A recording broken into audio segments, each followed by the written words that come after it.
Active news channel. खबरें वही जो होती हैं सच और असरदार। दोनों शहरों की तमाम हलचल पर रखे बिल्कुल नजदीकी नजर। अस्सलाम वालेकुम नाजरीन, मैं मोहम्मद इम्तियाज़ अली एक्टिव न्यूज़ में आपका खैर मकदम करता हूँ। देखते हैं आज की खुसूसी खबर। अस्सलाम वालेकुम नाजरीन, एक्टिव न्यूज़ में आप सभी का इस्तकबाल है। मुस्लिम यूनाइटेड फेडरेशन की जानिब से आज बतारीख 12 दिसंबर को धरना चौक पर तेलंगाना हुकूमत और वक्फ बोर्ड के खिलाफ मौलाना हकीम सूफी सईद शाह मोहम्मद खैरुद्दीन कादरी प्रेसिडेंट ने किया दीगर लोगों के साथ धरना, जहां हुकूमत तेलंगाना सीएम केसीआर ने जो वादे किए थे वो पूरे नहीं किए, जिसके चलते ये धरना किया गया। और इस दौरान कहा गया कि जब तक सीएम केसीआर गरीबों से किए गए वादे पूरे नहीं करते तब तक इसी तरह से ये एहतजाज करेंगे। आइए देखते हैं इस खुसूस में वहाँ के चंद मनाजिर।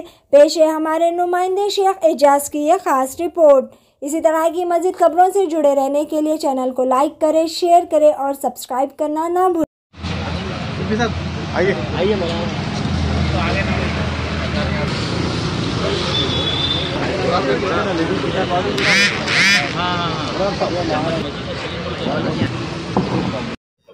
अस्सलामु अलैकुम वबरकातुहू।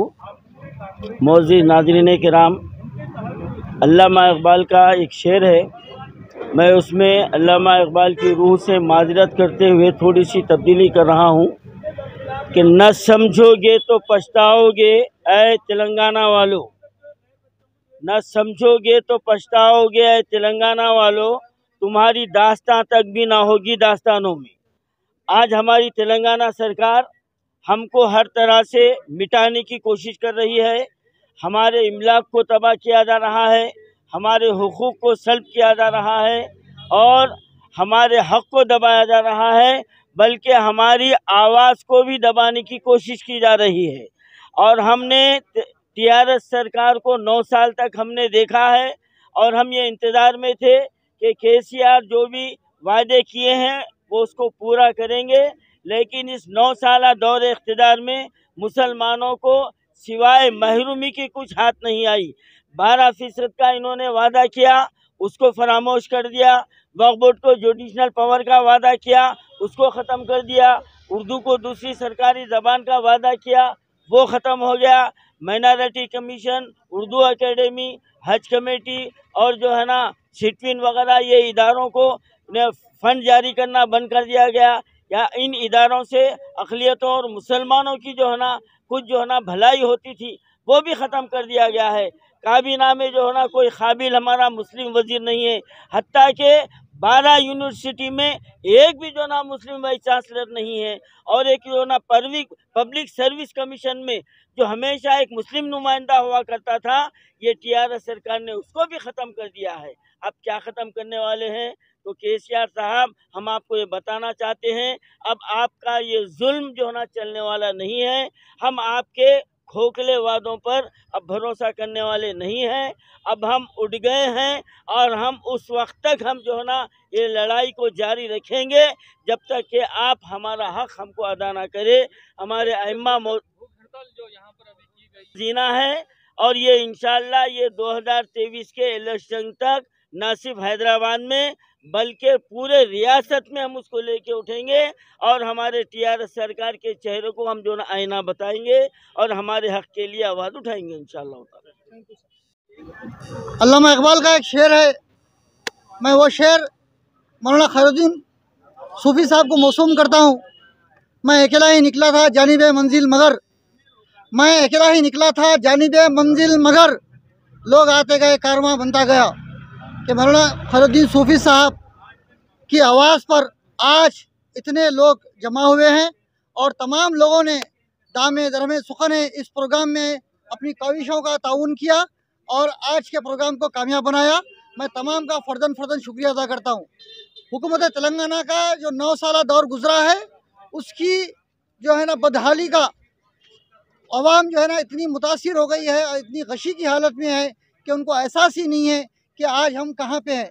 उन सोई हुई कौम को जगाने के लिए, उन मजलूम लोगों के ऊपर जो जुल्म हो रहा है और उनके जो हुकूक पामाल हो रहे हैं, जमहूरियत में जो उनका हक अख्तियार था उसको दिलाने के लिए एक कमर बस्ता बेड़ा उठा करके भूख हड़ताल का नज़्म करने तक की जो जिम्मेदारी आज मौलाना खैरुद्दीन साहब सूफी साहब की सदारत में मुस्लिम यूनाइटेड फेडरेशन जो ने ली है, इसमें तमाम लोगों ने शामिल हुआ है। आज हुकूमत के लिए इस बात का एहसास है कि ये कौम जो है ना, अगर इनको खजूर खिला दो, इफ्तार की दावत दे दो या एक जोड़ा कपड़े दे दो, ये बहल जाएंगे, लेकिन ऐसा नहीं है। अवाम के दिलों में जो एहसासात है आज अवाम ने यहाँ पे जाहिर किया है, और मुसलमानों को इस शेर के साथ मैं मुखातिब करूँगा कि पीछे बंधे हैं हाथ, पीछे बंधे हैं हाथ, शर्त है सफ़र, किससे कहें कि पाँव का कांटा निकाल दें। आज हमको अपने मसाइल के हल करने के लिए हमको आपस में अपने अना को, ईगो को कुर्बान करना होगा, अपनी सियासी वाबस्तगी को बालाए ताक रखना होगा, अपनी जो है ना इनफरादी शख्सियत को पीछे छोड़ना होगा और कौम के बुनियाद पे कौम के लिए मुत्तहिद होना होगा और क़ुरबानियों से आगे बढ़ने की ज़रूरत है।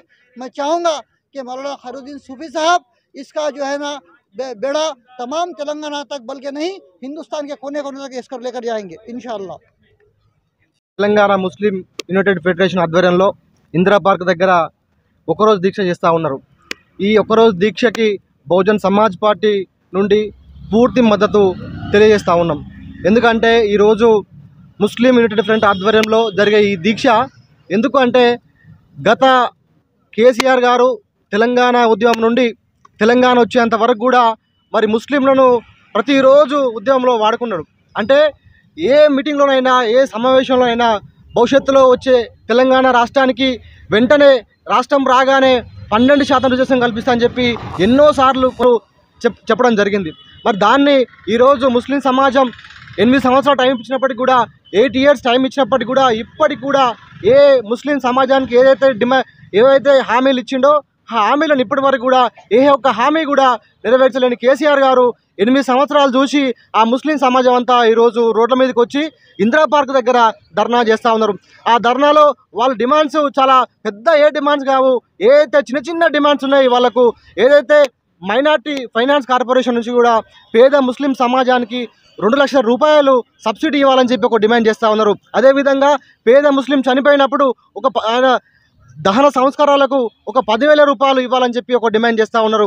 అదేవిధంగా ఈ దేశంలో, ఈ రాష్ట్రంలో ఏదైతే వక్ఫ్ బోర్డు ఉన్నదో ఆ వక్ఫ్ బోర్డు భూములన్నింటి కూడా పేద వర్గాల ముస్లింలకు మరి లీజ్కి ఇవ్వని చెప్పేసి డిమాండ్ చేస్తూ ఉన్నారు. అదేవిధంగా టింబ్రీస్ ఏదైతే రెసిడెన్షియల్ స్కూల్స్ ఉన్నాయో ఆ రెసిడెన్షియల్ స్కూల్ అన్నింటి కూడా కిరాయి బిల్డింగ్లు కాకుండా, రెంటెడ్ బిల్డింగ్స్ కాకుండా మరి పక్కా భవనాలు నిర్మించాలని చెప్పేసి ముస్లిం సమాజం అంతా కూడా ఈరోజు ధర్నా చేస్తూ ఉన్నారు. ఈ చిన్న హామీలను, ఈ చిన్న డిమాండ్లను నెరవేర్చలేని కేసీఆర్ ఈరోజు 8 ఇయర్స్ అయినప్పటి నుంచి కూడా ఇప్పటికి కూడా ఏ ఒక్క డిమాండ్ను, ఏ ఒక్క హామీని నెరవేర్చలేకుండా ఈరోజు పబ్బం కడతా ఉన్నాం. ఎందుకంటే ఈరోజు తెలంగాణ రాష్ట్రం వచ్చిన తర్వాత నీ అవసరం తీరిన తర్వాత ఈరోజు టీఆర్ఎస్ నుండి బీఆర్ఎస్గా మారి ఈరోజు తెలంగాణ రాష్ట్రం నుండి పారిపోతున్నావు. కనుక భవిష్యత్తులో ఈ ముస్లిం సమాజం, ఈ బహుజన సమాజం తప్పకుండా భవిష్యత్తులో నీకు రాజకీయంగా సమాధి కడుతుందని ఈ సందర్భంగా తెలియజేస్తా ఉన్నాం. ఏదైతే బహుజన్ సమాజ్ పార్టీ ఉత్తరప్రదేశ్లో మొట్టమొదటిసారిగా మరి రాజ్యంలోకి వచ్చిన తర్వాత దేశంలోనే మొట్టమొదటిసారిగా ముస్లింలకు ప్రత్యేక శాఖను కేటాయించిన ప్రభుత్వం ఏదైతే ఉన్నదంటే అది కేవలం బహుజన్ సమాజ్ పార్టీ అనే సందర్భంగా గుర్తు చేస్తా ఉన్నాం. ఎందుకంటే రానున్న బహుజన రాజ్యంలో ఎస్సీ, ఎస్టీ, బీసీలు అందరి యొక్క డిమాండ్లు నెరవేర్చే విధంగా ఆ కులాలకు, ఆ మతాలకు ఏదైతే డిమాండ్స్ ఉన్నాయో ఆ డిమాండ్స్ అన్నింటినీ కూడా మరి బహుజన్ సమాజ్ పార్టీ నెరవేర్చిన సందర్భంగా గుర్తు చేస్తా ఉన్నాం. Active News Channel. Managing Director and Editor Muhammad Imtiaz Ali. For more details and advertisement on this channel, please contact on this number. And do not forget to like, share and subscribe our channel.